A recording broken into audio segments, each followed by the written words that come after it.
além dessas prisões já efetuadas, cujo foco principal era lavagem e destino do ilegal, nós estamos agora fazendo uma atualização do planejamento e nessas áreas em que as pessoas, infelizmente, ainda insistem no garimpo ilegal, que são poucas áreas, 2 ou 3, nós vamos intensificar as operações com prisões e apreensões desse material. Ou seja, a fase 1, que era a fase de persuasão, foi cumprida. Nós demos um tempo. Esse tempo se traduziu, por exemplo, no corredor, se traduziu no foco da investigação.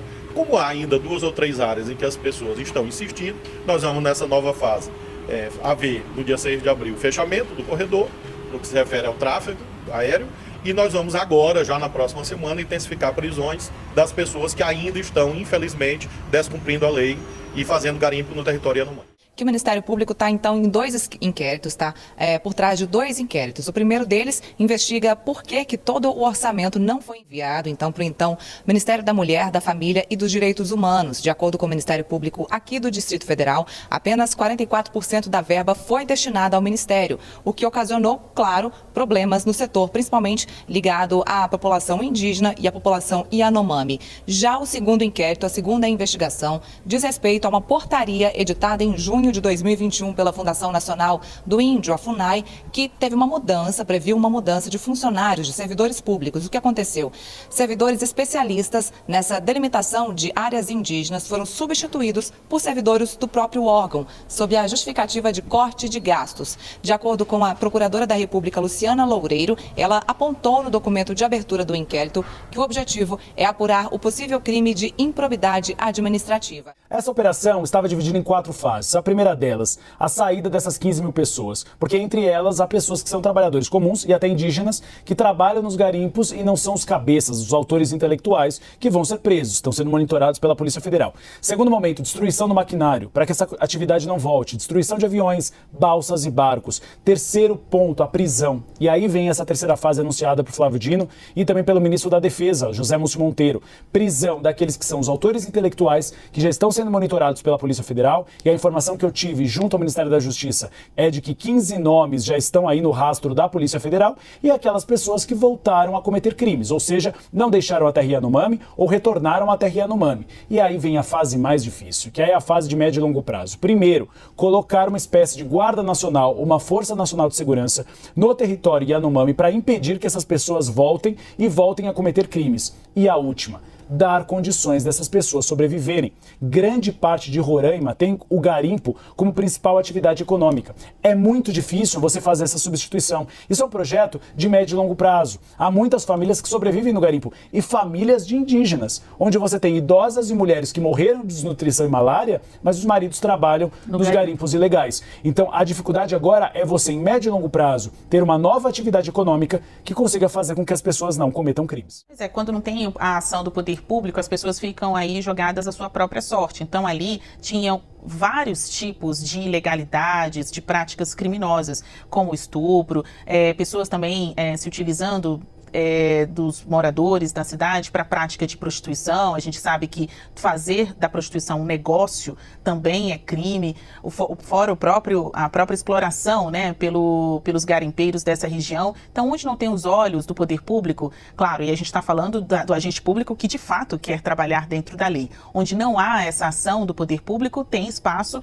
para o crime e para o aumento das vulnerabilidades. As pessoas estão ali entregues à própria sorte, numa terra praticamente sem lei, como se fosse uma faixa de Gaza. Até já me fizeram essa descrição, disseram assim, porque como você chega ali num ambiente, num território de conflito, onde não tem poder do Estado, não tem agente do Estado organizando essa situação, então é cada um por si, né, e ninguém pelos outros. Dessa forma, os indígenas acabam sofrendo de um mal tão fisiológico, que é a falta de comida, né, a carência de alimentos para poder sobreviver. Ninguém está propondo aqui que haja uma censura, né? O que a gente está propondo é que haja limites.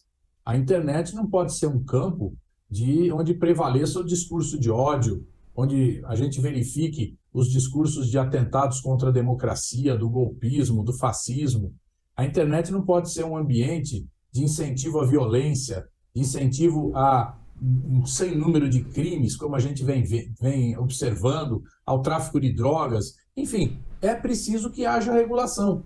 É preciso, sim, que haja a condição de liberdade das pessoas se manifestarem, mas não a liberdade para o discurso de ódio, para o discurso da violência. Então é necessária a regulação. Isso não é uma decisão da esquerda. Quem está promovendo esse debate é a Unesco. Quem está já tomando medidas objetivas no campo da regulação é a União Europeia. Né? São países que não tem nada de ditadura.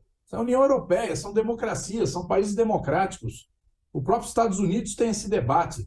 Então nós precisamos, de fato, nos engajarmos nesse debate mundial na busca de uma solução onde a gente possa ter uma internet livre para o debate, onde as pessoas possam manifestar as suas opiniões, mas não promover essas situações como a gente vem observando no mundo todo.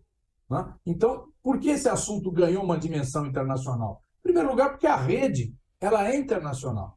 Em segundo lugar, esses fatos, esse discurso de ódio, de violência, está surgindo em todos os países do mundo. E, logicamente, a internet tem que ser preservada e ser limpa desse tipo de atitude. Então, nós precisamos debater o papel das plataformas, o papel dessas grandes empresas de tecnologia, nós precisamos debater até onde vai o poder das legislações nacionais, da criação de uma legislação internacional. Então, nós precisamos garantir a liberdade. A liberdade é exatamente todos poderem se manifestar e não se manifestar as ideias fascistas, golpistas, né, violentas. Essas sim tem que ter uma moderação, uma condição de moderação. Como as redes sociais podem ser regulamentadas e como isso pode fazer com que a desinformação seja freada. A ideia do ministro é que alguns algoritmos sejam capazes de frear a desinformação de forma imediata, mas em outros casos também ele fala sobre a necessidade de também alguma intimação, algum aviso em termos de conteúdos que podem ser considerados ofensivos. Em outros casos também a necessidade de a justiça definir se aquele conteúdo é ofensivo ou não. Essas são algumas das ideias do ministro. Ele falou também que é uma questão que não deve ser definida simplesmente pelas empresas ou pelos governos ou pela iniciativa privada, tem que ser uma solução que tem que ser endereçada por todos esses atores. E aí, nesse evento, então, a ideia de fato é que uma instituição multilateral promova essa discussão com a participação de vários atores para que se chegue a uma ideia de diretrizes para essas novas regras para as grandes plataformas. Inclusive, a Unesco, eu conversei com pessoas aqui ligadas à Unesco que disseram que a ideia é sugerir esse arcabouço de regras, diretrizes para que possam ser seguidas no mundo todo. Esse arcabouço e essas diretrizes devem ser apresentadas em setembro. A ONU não tem o poder e nenhum braço da ONU de criar regras